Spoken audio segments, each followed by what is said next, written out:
it's really important, I think, to understand that there are two visions in the world today. And one of the best places to see what these two visions really are is in Genesis chapter 11. And it's the first 9 verses. It's the story of the Tower of Babel. Now, the story of the Tower of Babel pits the prevailing orthodoxy, the public doctrine of the day, which was all shaped by a man called Nimrod. Now, his name isn't mentioned in chapter 11, but that's because by that time his doctrine had spread far and wide, and it was the dominant culture. But the story in chapter 11 begins by saying, and this took place in a land called Shinar. And just a few verses earlier than that, we are introduced to Nimrod, and he lives, he's the king of, guess where? Shinar. So now we know that this whole Tower of Babel story is Nimrod. And we're told that he is a hunter of great repute. In chapter 13 now, in Genesis 13, Abraham says to Lot, listen, our shepherds are arguing with each other. We have to separate.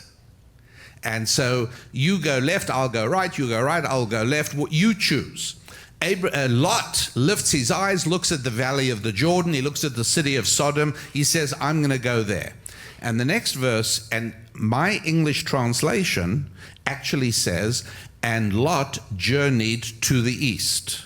Right. Which is exactly right? Because here he is in Bethel with Abraham, there's Sodom. If I get out the way, you'll see it more clearly. And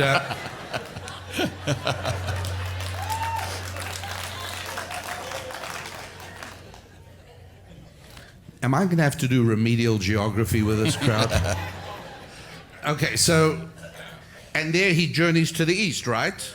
Except it's wrong, because the Hebrew text doesn't say he journeyed to the east. Right. The Hebrew text says, Velot nasa mikedem, from the east. From the east, not to the east. Not to the east. But it's not true, he journeyed to the east. This is so baffling that many English translations mistranslate it. That's right. They lie. That's right. Have you ever heard of a translator lying? Wow. If you haven't, just go to the United Nations. And that's right. So what is it when it says Abraham journeyed, when Lot journeyed from the east? In the Lord's language, east is not a geography.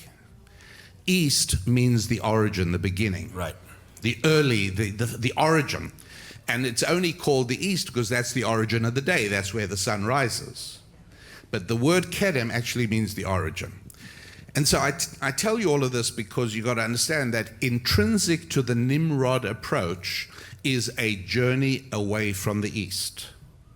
So when Lot leaves Abraham, you would agree that he's leaving God, right? Right.